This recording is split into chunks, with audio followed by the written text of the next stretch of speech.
A week ago, a property was brought to our attention. It's about 5 acres and it's right in the middle of a development. All new houses, nice houses surrounding this. I'm going to take you a tour of this, and I don't think it's going to disappoint you. It's an abandoned and vandalized property, and there's some things here that I've seen that I haven't seen elsewhere, and it's pretty far out. So if you hang with me for a little bit, I'll show you what is here. I think it might be kind of wild for you too. So first of all, I'm going to switch this around. So here's a garage. There's the main building up there, which we'll get to. Here is one garage. There's 5 buildings here on this property. And when coming into this seems to have been abandoned some time ago, and has been quite a bit beat up since then. You know, obviously the doors have been punched in, kicked in. And in properties like this, you can find, I mean, here we have a riding lawnmower, there's a water ski, there's boots, there's all sorts of yard stuff, building stuff. This is kind of the condition. It looks like people have thrown things around. You see some broken glass back there, but this is really just the starting of it. And you always wonder the story. You know, how did things get to this point? How did they progress? What's the story now? You know, where the owners are. But here, I'll switch this around again. So you can see, if you look, there are woodpecker holes in the siding. Come around this side. It's it used to be kind of a front yard, is overgrown. We got some trees and brush. This very much feels like a lawn at one time, but just a few years have passed and it's grown up like this. The windows have all been busted in. People have really come by and had some fun.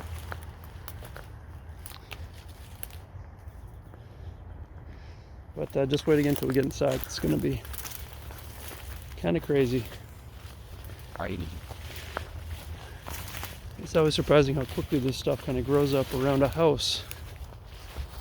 So we're getting there. All right, so here's the back. Looks like people have been hanging out here a little bit. You know, it's kind of crashing. Hello, hello. Contractors here, just checking out the property. Hello. You see the rubble, there's things punched in the wall, pulled down, broken in. The railings were taken off. Hello, hello! You can see the wiring exposed. And this place really people really went to town here. I have no idea if the owner was involved, if vagrant scents have been involved. You see, just with time, the roof is collapsed in. You see that a little bit from below too, just how wild this place. There's mold growing all over the walls.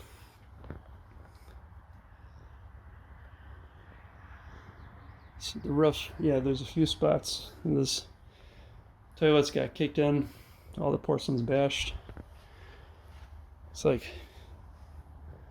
probably anything of value, of course, has been ransacked and gone through.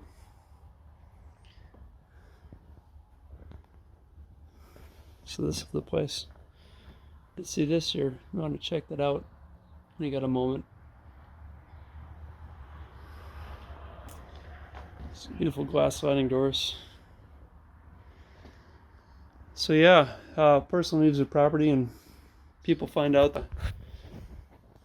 you know, open and available, and they'll just come and do what they do.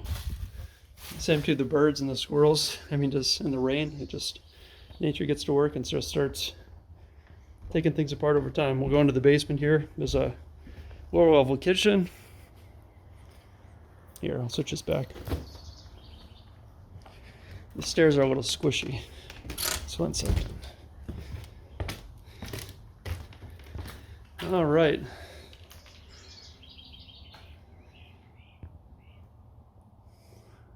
Fridge fell over at some point in time.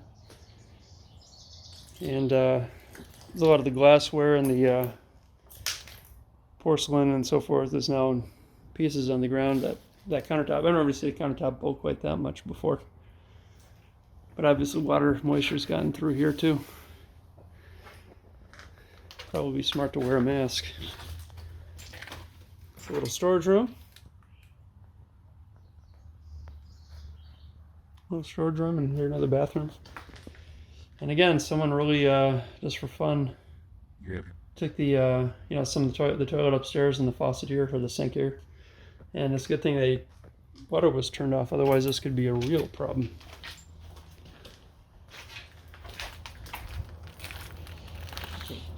So this is it. This is it. All right. And so that's the main house, but there's a couple of things I really want to show you that kind of surprised me too. So this is a just kind of look at the house from the side again. And here's the hole up in the roof from here. I don't know if you can quite see that, but you can see daylight up in the rafters, up and through the hole in the ceiling there. All right, we'll walk in down here. You always, you don't want to come across or surprise someone, so I always shout ahead beforehand, and I got a flashlight with me and so forth. But here, check out this pole barn. There's a notice from the city. Take a look at this.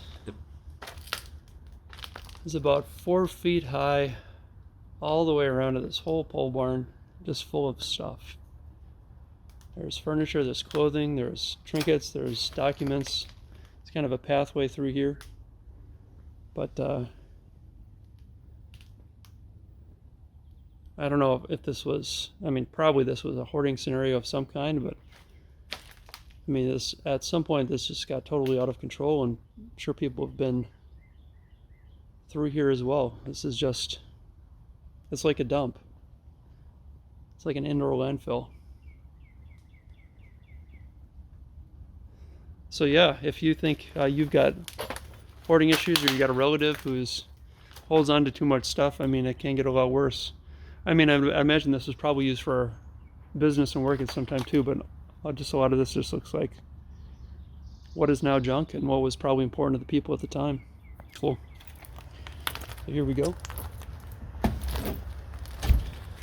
And right around the corner here, here's just another little garage. This is more of the same. This has seems to have more documents and binders and booklets. And here's a interesting organizational chart. This probably, I don't know, I could guess it showed what this place was kind of about. And I see a couple names that are on the title of the house right now. And so they're, this is probably a base of operations of some kind, whether it's offices or whether they use the barns for, storage or manufacturing. This could have well been an office at one time. Or, see the bed, it could have been a guest bedroom. This little cabin. Okay. And there's one more building, and this is kind of, I think it's the most interesting part of it, so we'll check this out. One more big pole barn. This has got, here, I'll show you that. This has got, a nice old car. Oldsmobile, just kind of getting older. Hanging out here in the weeds. And this door actually wasn't kicked in the last time I was by, and so this is, you always wonder what's happened since you were last year. And here's just another, it's a load of stuff piled on top of each other, strewn about. All these documents, you wonder what, all these papers were useful or relevant at some time, and no more. And this is what I want to show you guys. So these are ambulances. They look like ambulances from the 1950s, 60s. Look at this. This is like something out of Ghostbusters, is what it reminds me of. Just check this out. Inside this, I don't know if these negatives are related to it at all. Probably not, but you can still see in here like a gurney and a medicine cabinet.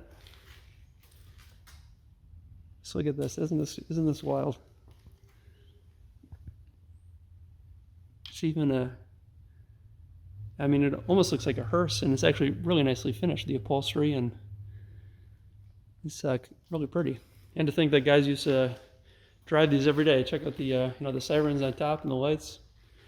They used to use this to go and bring people to the hospital, help people in emergencies. There's a little old oxygen mask. This could have been a hearse. I don't know. Tough to say. And here too, it says Bloomington Rescue Squad. The cross, it would have been a hearse of some kind. They didn't leave anybody in here. You got to get a sense. First aid stuff, gauze. You can't quite. It's like a bed of some kind. Little gurney. This is what they used to use to get people to the hospital. So this is pretty wild. I can't make it through there. But I thought this was interesting enough to show you guys interesting things that you can find, or that you do find, when going through these old abandoned properties. I haven't seen something quite this beat up and quite this interesting, but it just goes to show what happens over time. And it is a good lesson that through the course of life, we focus a lot of our time on building up our business, our families, our estate, and at the end of time, at the end of our lives, as we pass on, time and the course of nature goes to what we've built and what we've left behind, and ultimately this is where things do go. And they might feel so important to us in the moment. They take up all our attention, year after year and decade after decade. But when people pass on, this ultimately is where everything does go. And we might think that our legacy will continue on through our family that we leave behind, but they too pass on, and all is forgotten and everything comes down. And I've buried enough friends and seen enough estates dispersed that that's just how things work out ultimately. Isaiah writes in chapter 40 that all flesh is grass, and all people like the flower of the field. And the Lord breathes, the flower fades, but the word of the Lord lasts forever. And so Jesus says in Matthew 6, store up for yourselves treasures, not on earth, where moth and rust consume and where thieves break in and steal.